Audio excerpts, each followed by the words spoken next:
ప్రేమ అన్నటువంటి పల్లెకులు. మరి ప్రేమ అనే పల్లెకులో యాత్ర ప్రయాణం చేసినప్పుడు మనం ఎందుకు మర్చిపోతున్నాం?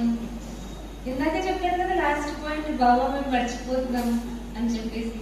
అంటే ప్రేమ అనే పల్లెకిలో ఉంటే మాత్రం మనం బాబాని మర్చిపోం. ఇంకా ఈ పాటలో ఏముంది? ఈ రోజు బాబా చెప్పారు కదా, ఆప్సది కౌను, మనం అందరం ఎవరు ప్రేయసులం కదా. ఆత్మ ప్రేయసి తన ఇంటికి పయనం అయ్యిందిలే. పయనం అయ్యారా? మరి పయనం అవడం కోసం బాబా ఏం చెప్పారు? ఆప్కా బ్యాగేజ్ సబ్ కుచ్ అవి ట్రాన్స్ఫర్ కర్నా హై. మీ బ్యాగేజ్ మొత్తం అంతా కూడా సర్దుకొని ఇక్కడి నుంచి అంతా కూడా ట్రాన్స్ఫర్ చేసేయమన్నారు. ఎక్కడికి పయనం అయ్యింది? ఇంటికి. బాబా నిన్న కూడా మురళిలో చెప్పారు, ఇంటికి వెళ్ళాలి అంటే ఏం చేయాలి? అన్ని కూడా సర్దుకోవడం స్టార్ట్ చేయాలి. అన్ని రెడీ అవ్వాలి.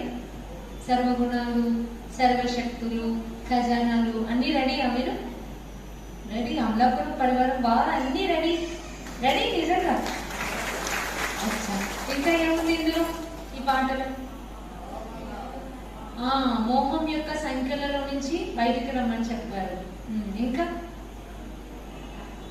దివ్య గుణాలని ధారణ చేయమన్నారు. వా క్లాప్స్. అంటే ఇంకా జ్ఞానరత్నాలు అనేటువంటి ఆభరణాలని రోజు వేసుకోమన్నారు. మీరు అందరూ ఆల్రెడీ ఈరోజు చాలా వేసుకున్నారు, రోజు వేసుకుంటూ ఉన్నారు. ఇంకా క్లాప్స్. ఇంకా మస్తకంలో ఏం మెరుస్తుంది? ఆత్మ జ్యోతి మెరుస్తుంది అని చెప్పారు. ఇంకా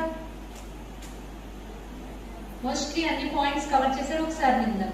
ప్రభుని ప్రేమ అంటే మనం పాట వినడమే కాదు కదా, ఆ పాటలో ఏమి అర్థం ఉంది, ఆ పాట విన్నప్పుడు ఏం ఫీలింగ్ అనుభవం చేసుకోవాలి, అది కూడా అంటే ఇంకా మనకి ఆనందం అనిపిస్తుంది.